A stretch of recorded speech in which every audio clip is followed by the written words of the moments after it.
Hey y'all, Coach Kim here. I've got a fun workout for you that involves body weight and a chair. Now, I've got 5 exercises for you, and you've got kind of a choose your own adventure thing today, okay? So it really depends on how you're feeling today. If you're well rested and ready to go, then I encourage you to do the second option. If you need a little bit more, something a little bit less intense, a little bit lighter, first option. So now, what are the options? First option is you're going to do 6 to 10 reps of each exercise. Now that's every time you perform that exercise, that counts as 1 rep. So 6 to 10 reps for 2 to 3 rounds, depending on how you're feeling. And if you need a little bit more, you want a little bit more of a challenge, then you can choose between 10 and 14 reps, depending on how you're feeling, for each exercise, and go 3 to 4 rounds. So it really is like a choose your own adventure. The third option that I wasn't even going to mention, but I'm going to throw it out there. If you're tight on time and you want to make sure that it's in a controlled, pretty little package time-wise, you can absolutely do each exercise for 30 seconds. We've got options here, and like I've said before, any movement is good movement, and this is your workout, so I want you to make sure that it's something that you're comfortable with. It should be fun and doable, yet challenging. All right, so let's get started. So we've got exercise number 1. We're gonna do some step ups onto this chair. Alternatively, we've got marches on the ground. If you're like, I am not getting on that chair, standing on it, I totally get it. We can work around that, no problem. So first exercise, option number 1, we're gonna step up, up, down, down. That's 1.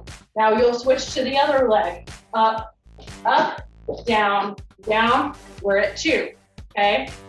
The other option is, if you need to hold the chair for support, you can come stand on the other side of the chair and you can march 1, 2, 3, 4, or you can just march without holding on to anything at all. So that's exercise number 1. Number 2 is push-ups. Now, push-ups are one of those beasts of an exercise that is full body if you're doing it correctly, but it's one that a lot of people run away from because not a lot of people were taught correctly. So it's a quick video. I don't have time to go into everything, but I want you to make sure that you're making an arrow with your body. So elbows down, elbow, head, elbow. If you picture an aerial view, that's an arrow, not a T. So we're not coming up to a T like some of those PE teachers may have said to do in elementary school. Not a T. So an arrow versus a T. And the very first progression for a push-up is on the wall. Now you have that option. You can come up to a wall, put your hands, we're gonna frame our chest here, kind of like Vogue. Frame your chest, pushing the wall away from you, okay? But if you want to use your chair, because usually I'll progress people from the wall, down a little bit lower, down to a chair, a little bit lower, then to the ground, as we move along in the training, okay? So using the chair, you're gonna frame your chest, come down, put your hands on the edge of the chair, and form a plank here. So you're on the balls of your feet, you're gonna push down, chest to chair, and breathe out as you're pushing the chair away, okay? So again, with push-ups, we're gonna either go rep count, and no one said you had to do the high rep count for everything. You can go a lower rep count, but I want you to stay consistent. Pick a number that challenges you, but it's doable, that you can stay consistent with for all the rounds that you choose to do, between 2 and 4, okay?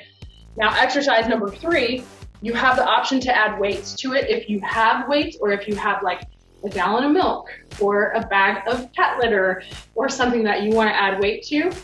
You can certainly do that, because we're gonna do body weight squats. So feet about hip width apart, and you're gonna turn like you're gonna sit in the chair, but you're actually just gonna tap the chair. You're not actually gonna sit. So we're gonna turn here, torso upright, you're gonna tap and push up.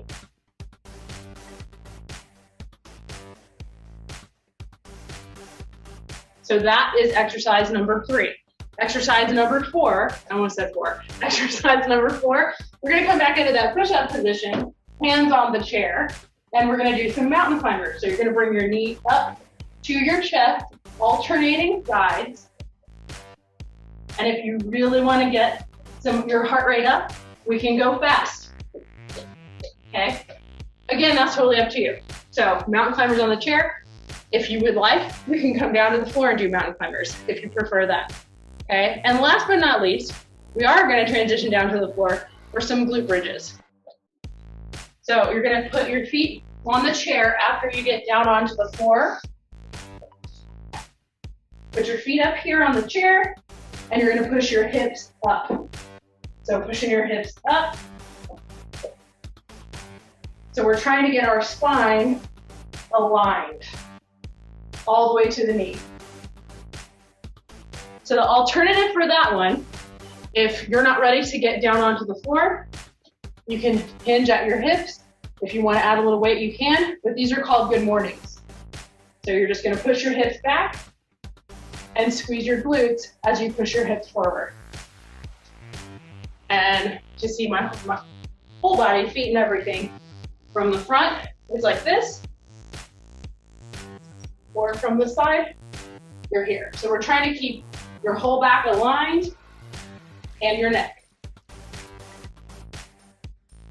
All right, and that is our choose your own adventure chair workout. Have fun with it.